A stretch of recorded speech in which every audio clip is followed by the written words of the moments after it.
Coming up on the Inside Indiana Business Television podcast, Indy proves it's made for this moment. We take a deep dive into how the city has earned its reputation as a sports leader over the last year. IUPUI's chancellor reflects ahead of retirement. Our coworking space is thriving during the pandemic. Indy's NBA All-Star Committee takes notes at this year's game in Cleveland. And we take a look at the latest offering from our partners at the IBJ. Welcome to the Inside Indiana Business Television podcast. I'm Andy Ober. Indiana cemented its place as a leader in the business of sports when it pulled off the improbable, hosting the entirety of March Madness last year.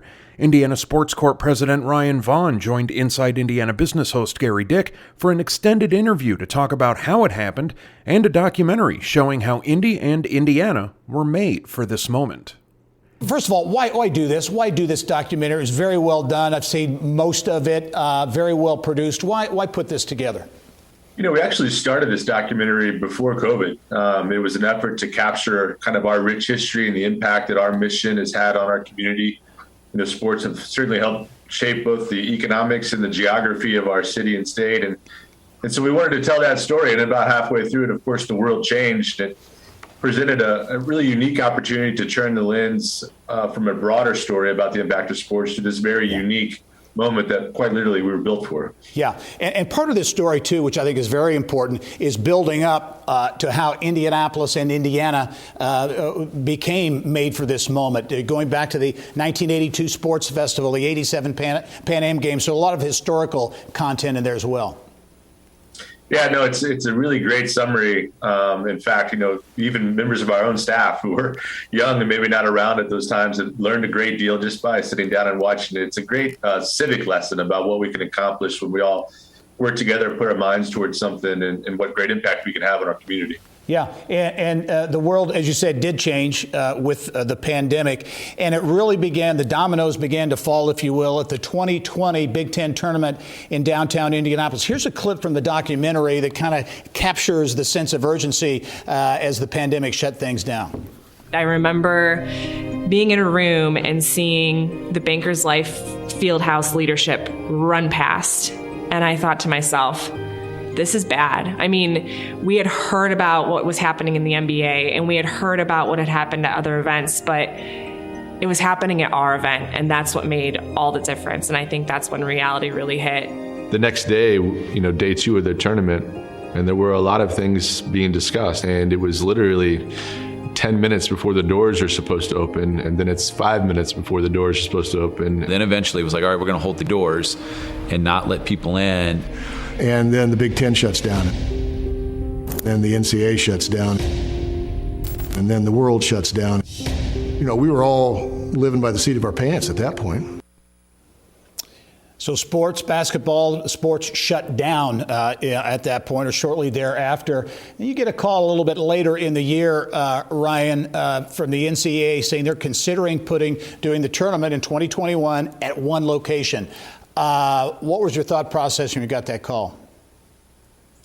Well, I was really excited. I mean, we knew that the 2021 Final Four, which was already scheduled to be in Indy, was going to be kind of a waking up moment for our community. We knew how important it was going to be to invite people back downtown, to sort of restart our tourism economy in that way. And so to have not only the opportunity to host those 4 games, but potentially be able to host the entire tournament along with it, we knew would be a once-in-a-lifetime extraordinary moment in a time when, you know, as you've noted, Indianapolis certainly needed it.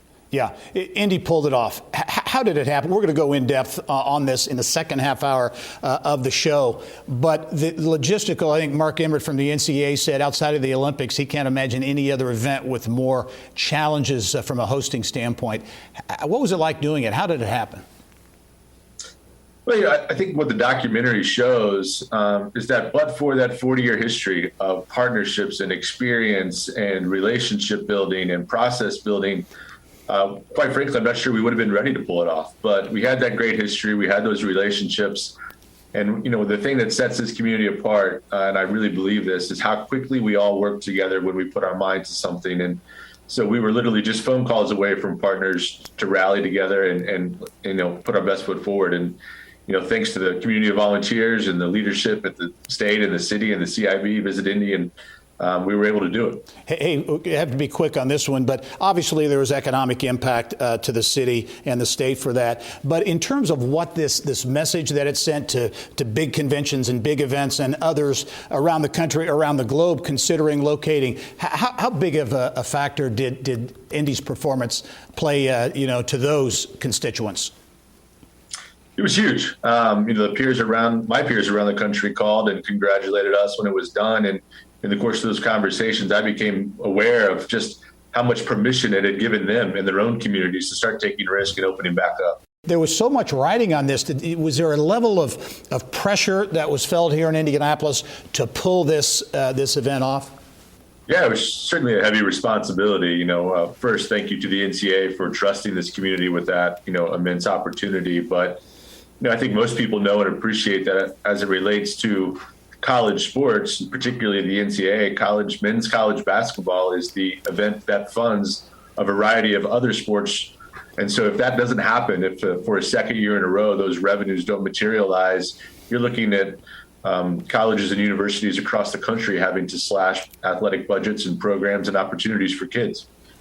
I think you could also make the argument, obviously sports is big business for Indianapolis and more broadly, increasingly for Indiana as well. You don't pull this off, and the impact on the city's great reputation stands to be perhaps damaged as well. Yeah, there was certainly reputational risk if something were to go poorly or, we weren't able to properly work with health officials and design an effective bubble. But to be perfectly candid, I never really struggled with that risk. I was more focused on, how much the city and the state needed us to be successful, how much the NCAA needed us to be successful. And I had all the faith in the world and the community that, has developed that reputation over 40 years to come together and get it done. Looking back on it now, and I think there was just one team, I think it was VCU, as we talked about off camera, that had to leave because of issues. How did you pull it off? There were so many complexities. You essentially created a bubble, right, downtown Indianapolis. Yeah, you connected our hotels to the convention center. We built 12 courts in the convention center for practice. You developed complex movement and transportation plans to and from buses and different venues. Remember, we're playing, especially in the first and second rounds, as far away as Lafayette and Bloomington, and then multiple venues in Indianapolis. So it takes an immense planning effort. The NCAA was extraordinary. Marion County Health, State Health Department, incredible. I think at one point in time, we numbered it up. We did over 600 police escorts to and from practices and games in a matter of 3 weeks. So wow. It really does take everyone coming together. We have another clip with folks reacting to Indianapolis as the job Indianapolis did. And Virginia Keene was in this one. You mentioned the medical piece. Let's roll that piece of tape. I have not, in my career, worked with a city where people take such pride, and I would even say they're a little competitive on making sure that Indy does it better than anyone else. And that's not typically true in all cities. I can't think of another event that's going to throw more at them than we just did. I'm serious. I can't think of anything short of the Olympics that would be more complex than what we just did. Nobody else is going to be able to duplicate what we did in Indianapolis based on collaboration, based on success, and less than 1% any spread of COVID-19 as a result of this tournament. Now, who can beat that? Yeah, great point there. How about the medical piece? Because obviously that's a huge piece of this story, Ryan. The testing and all the things that went into that. How challenging was that? Well, I think you could see from that clip just how much of an extraordinary leader Dr. Kane is. If you take yourself back in that time, it would have been very easy for her to say, no, we can't get it done. But she knew how important it was for the community, and she worked with us tirelessly to get it done. And so, a lot of credit goes to IU Health and the NCAA for working out all the protocols and testing inside the bubble. And then outside the bubble was a whole separate testing for every venue and staff and employee that was going in there. And so we had to have, multiple providers communicating on common platforms, scheduling all of these workers. The folks at Gene Pace Labs did an extraordinary job helping us out. It really was a logistical challenge like none other we faced. I know everything didn't go perfectly. Give us, we talked about one example of how logistically things didn't necessarily always go according to Hoy. Yeah, I mean, the truth is nothing ever goes perfectly in these major events, but this one, planning all of this activity in less than 60 days, we knew some things were going to go wrong, but probably the one that I think is the most comical now that we look back on it is, we had so much effort and energy had to go into doing laundry for especially those first 10 days when you've got 68 teams, NCAA staff, volunteers literally confined to their hotel rooms, and Lowe's was able to deliver 2 trucks that had washers and dryers inside of them. Literally minutes before we needed to start doing all this laundry. And as the second one backs up and we open it looking to see washers and dryers, all we see are showers. They'd accidentally sent the wrong truck. And so immediately our logistical supply chain there was cut in half. But Lowe's rallied. They sent another truck from a different state, and we were able to play catch up with a little help from friends outside the bubble. But things like that always pop up, and people rally to make it work. He's led one of the nation's great urban universities since 2015. Now, IUPUI Chancellor Nasser Paydar is retiring. He came on the show to talk about accomplishments and what's next. You have led IUPUI since 2015, but your roles at Indiana University go back 36 and a half years. You've been with the university a long time. Came here as a professor, right, from New York. We were talking off camera before we started. You really didn't necessarily envision the path you took when you got here 36 years ago. Yes, Gary, I came here for faculty in mechanical engineering. It's been a pleasure to be in Indianapolis all these times, as well as Columbus and Richmond, and part of this wonderful university and its terrific campus, IUPUI, right here at the heart of Indianapolis. You have led the university again since 2015, but obviously being in the state, being at Indiana University, you've been able to witness how IUPUI has grown into this great urban university. Give us your perspective on the growth and the trajectory, what has happened at IUPUI right here in the heart of Indianapolis. Well, since I started here, IUPUI has really dramatically increased. Number of faculty has increased significantly, but more importantly, number of students. We have roughly 30,000 students now at IUPUI, outstanding students at that. And 91% of the students come from state of Indiana, and roughly the same percentage stay in Indiana, which is really remarkable, right here in our own wonderful state. Yeah, I know you've made a real point of that as we talk about that talent pipeline, which is so important. How many graduates and not only get their education at IUPUI, but go to work here, and many of them stay here in Indiana. Gary, we graduated over 8,000 students last year in 1 year. Wow. And of those that stay here, majority are even in Indianapolis and the rest of the state. We have more students, or alumni, I should say, from IUPUI right here in this city than IU Bloomington and Purdue University West Lafayette combined. Wow. So there is, because students really come from here, and the programs that we have, Gary, as you know, we have the only dental school in the state of Indiana right here. We have a large school of medicine right here on our campus, but we have other programs that attract students here and keeps them right here in the state of Indiana. Yeah, We're proud of that. I know you can point to a number of things, but in terms of accomplishments and what perhaps you're most proud of or you'd like to be remembered for, can you point to something in particular? I think, the reason that universities exist is to admit students, but to graduate them. So graduation rate have doubled in the last 6 or 7 years, the 4-year graduation. I'm very proud of that. The other thing is that at IUPUI, we want diverse student body. Mm-hmm. So we've had student body from all backgrounds here. The incoming students this fall, 40% of them were students of color. Wow. And that is terrific because we want to have diverse student body come here and graduate. Yeah, the footprint, the presence of IUPUI has certainly changed dramatically over the years, including under your watch. It's an economic driver, too. IUPUI for Central Indiana and the state of Indiana is a huge economic impact that comes from the university. Absolutely, there was a study done by the economic impact of the IUPUI, and it was determined not only we have huge number of alumni that work here, not just the payroll that we provide here, but the businesses that we create for the city. 1 in 44 jobs in central Indiana connected to IUPUI. So the impact is enormous. Well, the impact that you have had, we're watching a funny video there of you playing some table tennis on there, but the impact you have had, Nasser, on the university has been substantial, and on Indianapolis and the state. So thank you for that, and best of luck in that next chapter. Thank you very much, Gary.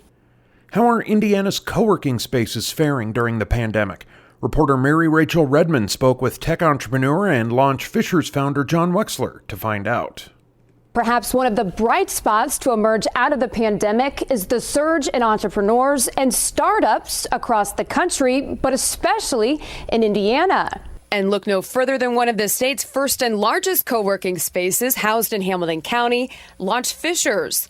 John Wexler, one of the original co-founders of Launch, tells me the work from anywhere model was already in the works before COVID-19 hit, but the pandemic accelerated the model over the last 2 years, and it's had nothing but a positive effect on not only Launch Fishers, but co-working spaces statewide. The work from anywhere model, the remote worker model, is really benefiting the co-work locations around the state.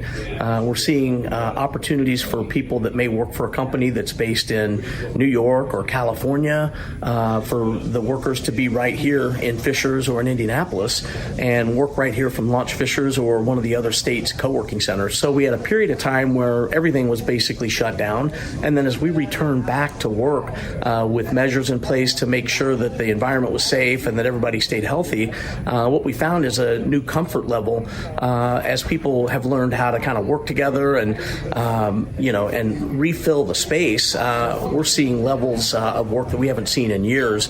That's been pretty amazing to see. And at this point, the Launch Fishers location and IoT lab, both here in Fishers, are full. So we're at the point where we're really trying to make room for people and plan for longer term. How do we meet that demand? While there's no question the restaurant industry has perhaps been hit the hardest due to COVID-19 restrictions, Wexler tells me the Fishers Test Kitchen is thriving. Amazing time to start a restaurant, let alone multiple restaurants at the Fishers Test Kitchen. We walked right into the pandemic, and we made it through that moment in time. And as of right now, they are at pre-pandemic levels in terms of revenue and business there at the Test Kitchen. So we're really excited to see what the future holds over at the Sun King tasting room with the Fishers Test Kitchen. And Wexler also points out this year marks the 10-year anniversary of Launch Fishers opening its doors in 2012. 10 years ago, when Mayor Fadness and I were dreaming up what we were going to do with Launch Fishers, we were in the basement of the library at the time. Today, you fast forward 10 years, and we've seen thousands of jobs created, hundreds of millions of dollars invested in Fishers and our startup community. We're in 52,000 square feet here at Launch Fishers and another 26,000 for the IoT lab. And really, this has kind of exceeded our wildest expectations after a decade of doing this. Wexler tells me fostering that entrepreneurial spirit and push for innovation is really at the heart of Fishers' continued growth. In fact, since the early days of the pandemic, the city's tech and innovation district has seen the addition of several new companies, perhaps the most exciting of which is predicted to be a major disruptor in the building construction space. I'll have an exclusive report on this revolutionary technology in concrete building called Bolta-Block in the coming weeks. Remember, you can catch Inside Indiana Business Television on stations throughout the state every weekend. Head to InsideIndianaBusiness.com to check listings. The pandemic postponed Indianapolis's NBA All-Star Game from 2021 to 2024, but that doesn't mean the host committee has put planning on hold. The group attended this year's festivities in Cleveland. Committee President Mel Rain spoke with Bill Benner on Inside Indiana Sports about what they learned. I know you didn't personally go to Cleveland. You have so much other things on your very full plate. But talk about the delegation that did go to Cleveland and some of the things that they brought back. Absolutely. So we had a group of 4 people specifically who went to scout out the All-Star game for 2024. And then we had a smaller group supporting our players who were participating in the events happening in Cleveland. And they had an absolutely fantastic time. Cleveland did a great job as a host city, as you would expect. And I think it reinforces that cities that are northern cities can do a great job this time of year, as well as cities that are in the southern part of the country. And there was a lot to learn. It certainly was a very different All-Star game. There were still a lot of COVID protocols and different alterations that they made. And it was very focused on the 75th anniversary of the NBA. And ours will obviously not be as focused on that theme. But we're incredibly excited for 24. It helped energize us to get things going again here. How is the additional time? And again, we all wish that the game would have taken place on schedule in 2021, but how has the additional time been a benefit? It's a huge benefit, actually. When we bid in 2017, we were contemplating renovations to the field house, but we hadn't had the final deal points made. And so now that we're 2/3 of the way through the renovation, we'll be completely done. In about a year, hopefully, with everything, including the plaza. And so having the entire building renovated, Gainbridge Fieldhouse will never look better than it will by the fall of this year. And then the plaza completed, I think, adds a huge element to All-Star Weekend. And Mel, we mentioned the legacy projects, and another benefit of the additional time, you went from 21 to 24 of these activities. Yeah, so we've already completed the 21 projects, but we're going to add 3 more. To take us to 2024, and we'll be talking about what those look like soon. We've got our board meeting in about 3 weeks, and then we're also going to add a new class of 24 rising stars. So we had named 21 rising stars, high school seniors in the class of 21 that were affiliated with the legacy projects. We'll add a whole new class of 24 and hopefully involve all 45 of those young people in some way in All-Star Weekend 2024. Mel, we got about a minute left. We've talked about the Sports Corp, Indiana Sports Corporation unveiled its Made for This Moment documentary Wednesday night at Gainbridge Fieldhouse. It is a spectacular, really well done thing that captures the sports initiative from the beginning through now. But again, and it was brought up in the documentary, and you played a huge role in the Super Bowl in 2012. A lot of people say, what's next? So, Mel Raines, what's next? Good question. I learned a lot watching that documentary. I would say once we survive 49 games in the next 34 days here in Gainbridge Fieldhouse, we'll be focused on that. But I think the future is incredibly bright. The new hotel that we have coming online, the renovation of our building and the new plaza that can be a part of a lot of the new events. There's so much on the landscape. I think coming out of COVID, everybody knows how much sports galvanize the country in so many ways. And I think we're really well positioned to continue to bid and win these big events. Well, Mel, we certainly appreciate you being on the program, and we look forward to 2024 All-Star Weekend, much, much more than the game. President of the host committee, and thanks for being on. Thanks, Bill. Our partners at the IBJ are hitting the town in a new way. A new newsletter is coming to your inbox, After Hours. Reporter Dave Lindquist joins us with more on what's in the first edition.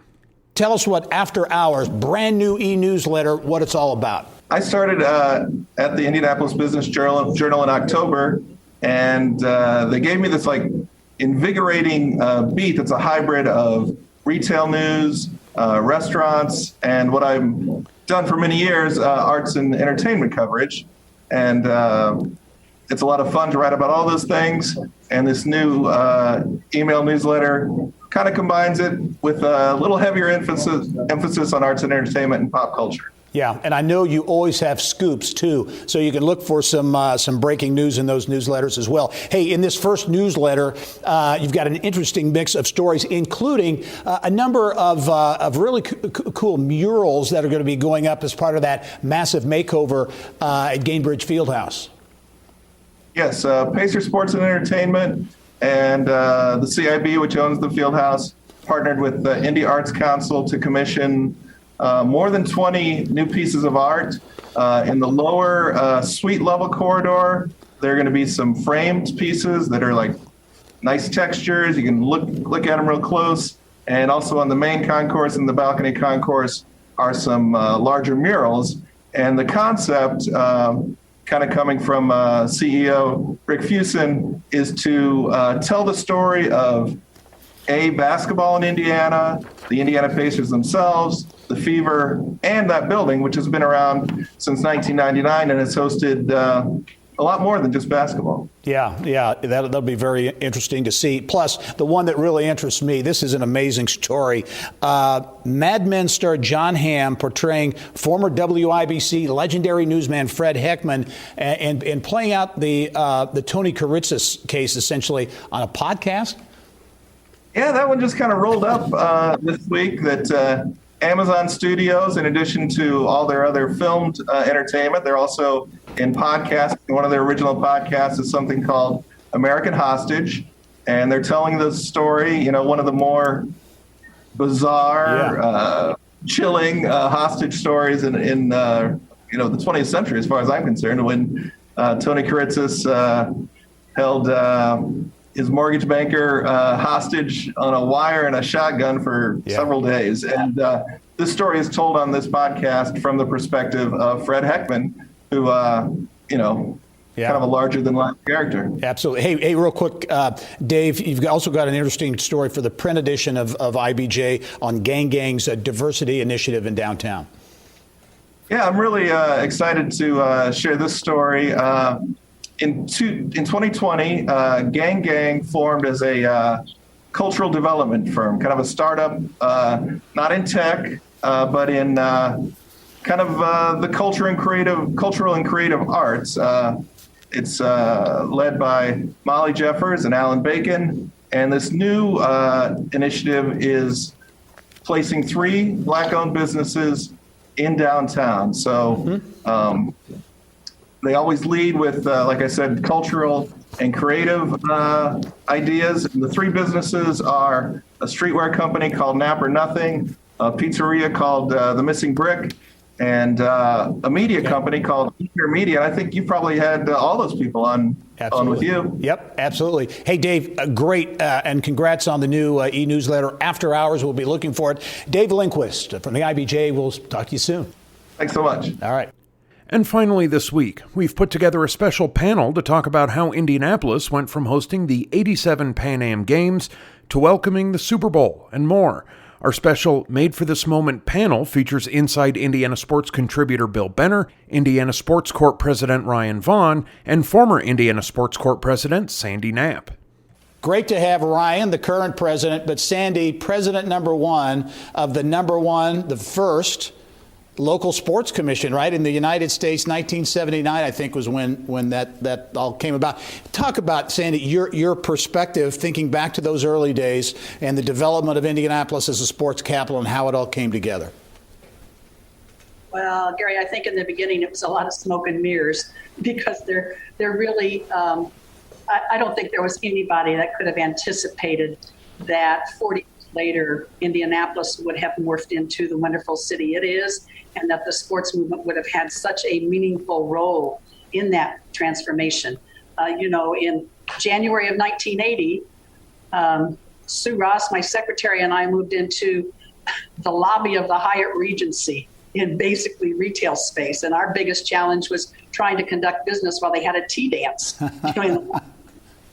So that's the early days.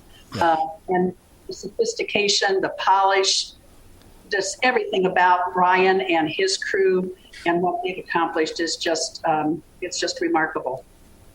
And Ryan, during the documentary, former Sports Corp board chair and current Notre Dame athletic director Jack Swarbrick, instrumental in all of this, talks about the franchise that Indianapolis has become through sports. And what's it like now to be in charge of that franchise? Yeah. Hey, before Bill, because we have that clip, let's roll that clip, and then we'll have Ryan respond. Here's Jack Swarbrick from Notre Dame.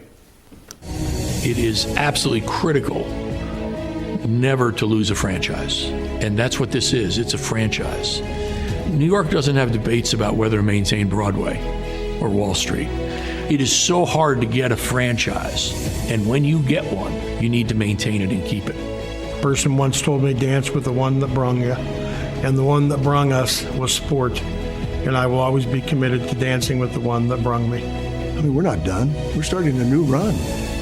That's exciting for me as I come in the waning years of my career to see that we're going to leave it better than where we had it. I know that's cliche, but I think we are leaving Indianapolis in terms of many of these things better than where we started with it.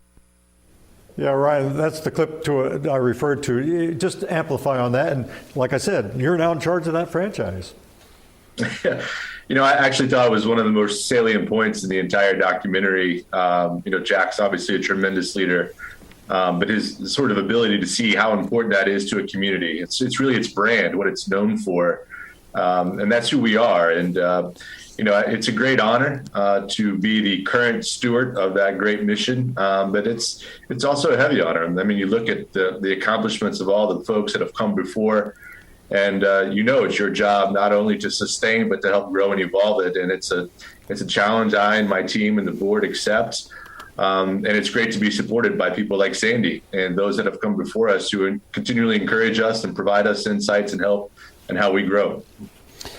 Yeah, I know, Ryan, you're getting peppered with those questions. Hey, what's next? Sandy, I'd be interested in your perspective, your long history and connection to Indianapolis. People wonder, what does Indiana do to stay kind of ahead of the curve? I know there's a big announcement recently about the NBA 2K League coming here to Indianapolis. That's a big event. As you look at it, what do you think Indianapolis should consider as it considers, extending that franchise, extending that sports brand?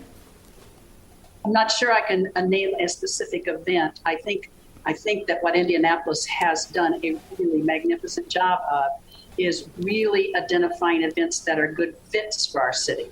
I think, there are a lot of events out there. Not all of them are going to be successful, and not all of them are really going to contribute to the brand. Yeah. Hey, also real quick, as I looked at this old tape of the National Sports Festival, which I think we're looking at there in this Pan Am game, you forget, or I did anyway, how mammoth those events were, how complex those events were. And that's in the infancy of Indianapolis as a sports capital. Sandy, as you think back on pulling those events off, you got to be prideful about it. But are you amazed too a little bit? Well, totally amazed. But also, I complained a lot about not having enough lead time to stage the games, and I decided just to stop whining about that ever again after I saw what Ryan and his crew had to do with the final, the whole NCAA tournament. I mean, it pales by comparison.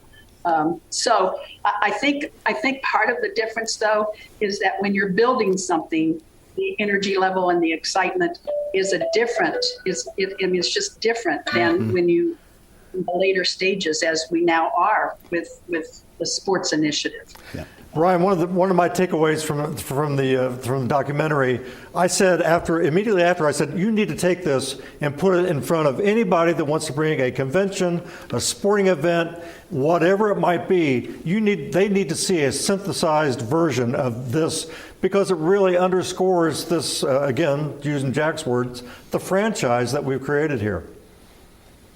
Yeah, I think that's right. And honestly, it's part of the intent behind creating the documentary initially. Certainly we wanted to capture all the history.